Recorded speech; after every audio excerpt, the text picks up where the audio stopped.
లలిత వారి శ్రావణం ప్రత్యేక ఆఫర్. అన్ని బంగార నగలపై తరుగులో 1% తక్కువండి.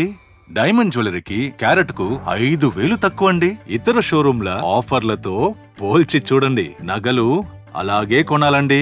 మిత్రులకు, ఎలక్ట్రానిక్ మీడియా మరియు సోషల్ మీడియా సోదరులందరికీ కూడా గుడ్ ఈవినింగ్, వెల్కమ్.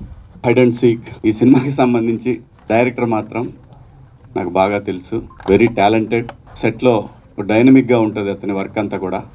ఆయనతో నేను వర్క్ చేయడం జరిగింది 90s మిడిల్ క్లాస్ బయోపిక్లో. మీ అందరూ చూసుంటే తను కరాటే మాస్టర్గా ఇంటికి వచ్చాడు. సో అప్పుడు తనతో పరిచయం ఏర్పడింది. అలాగే అదే రోజు వర్క్ చేశాడు సినిమా సెట్లో. ఎందుకంటే మన ఆదిత్యకి వీళ్ళందరికీ కూడా మంచి క్లోజ్ మిత్రుడు. సో నేను జస్ట్ ఆ రోజు చూసినప్పుడే చెప్పాను ఈజ్ ఎ జమ్. ఎందుకంటే సెట్లో ఒక డైరెక్టర్కి ఇలాంటి అసిస్టెంట్ డైరెక్టర్లు ఉండాలి అనేది ఆ రోజు నేను ఆదిత్యతో అనటం జరిగింది. సో చాలా ప్యాషనెట్గా చేశాడు. నాకు అనిపించింది ఆ రోజు అతని వర్క్. సో ఈ సినిమా గురించి కూడా చెప్పాడప్పుడు, ఇట్లా హైడ్ అండ్ సీక్ అని చేస్తున్నాను నాకు సినిమా అని. డెఫినెట్గా తెలుగు సినిమాకి ఇంకో మంచి డైరెక్టర్ వస్తున్నాడని నేను బలంగా నమ్ముతున్నాను. నేను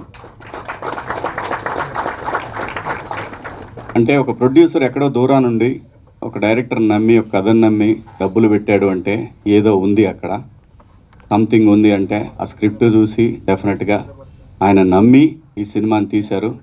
ఆయన పేరు కూడా చాలా గమ్మత్తుగా ఉంది. నాకు బాగా ప్రొడ్యూసర్ బుచ్చిరెడ్డి గారి నరేంద్ర.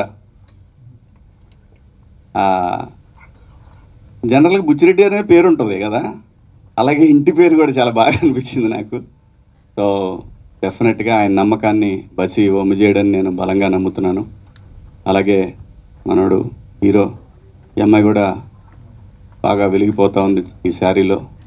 డెఫినెట్గా సినిమా రంగంలో కూడా అలాగే వెలిగిపోవాలని మనస్ఫూర్తిగా కోరుకుంటున్నాను.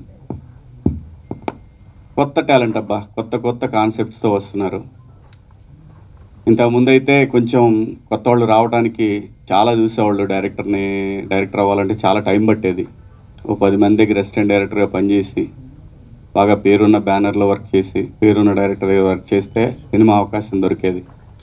ఒక కాలం మారింది. ఒక మంచి కాన్సెప్ట్ పట్టుకుంటే, ఒక చిన్న డెమో చేసుకొని వస్తే ఈ రోజున సినిమాలు చాలా ఈజీగా డైరెక్టర్ అయ్యే ఛాన్సెస్ కూడా వచ్చినాయి because of social media. So thanks to social media మంచి డైరెక్టర్స్ వస్తున్నారు తెలుగు ఇండస్ట్రీకి. అలాగే ఇండియాలో తెలుగు ఇండస్ట్రీ ఒక వెలిగిపోతూ ఉంది.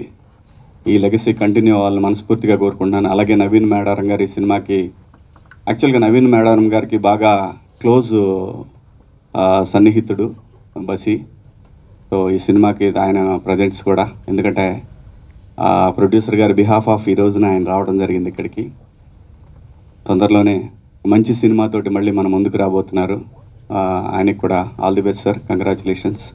అలాగే మా ఆదిత్య గురించి మీ అందరికీ చెప్పేది, ప్రేమలతోటి అల్లాడిచ్చాడు మొన్న మధ్య. సో తొందరలోనే మంచి సినిమాతో రాబోతూ ఉన్నాడు. అలాగే మన అంకమ్ గారు మంచి సినిమాతో మన ముందుకు వచ్చారు మొన్నే. వీళ్ళందరూ కూడా, అంటే నేను ఈ పేర్లను ఎందుకు చెప్తున్నానంటే, ఒక యంగ్ టాలెంట్ ఈ స్టేజ్ మీద కనబడతా ఉంది. ఇంకొక యంగ్ టాలెంట్ని బ్లెస్ చేయడానికి, సపోర్ట్ చేయడానికి వచ్చారంటే మీ అందరికి కూడా థ్యాంక్స్. ఎందుకంటే మీ వల్లనే ఇండస్ట్రీ, ఈ యంగ్ టాలెంట్ వల్లే ఈ రోజున తెలుగు సినిమా ఇండస్ట్రీ ఫ్లరిష్ అవుతూ ఉంది. ఇది కంటిన్యూ అవ్వాలి. సో బసి ఆల్ ది బెస్ట్. ఈ హీరో కూడా ఆల్ ది బెస్ట్. అలాగే అందరికీ కూడా ఆల్ ది బెస్ట్ అండి. ఇందులో పనిచేసిన టెక్నీషియన్స్కి అందరికీ పేరున all the best and congratulations. Thank you media, thank you so much.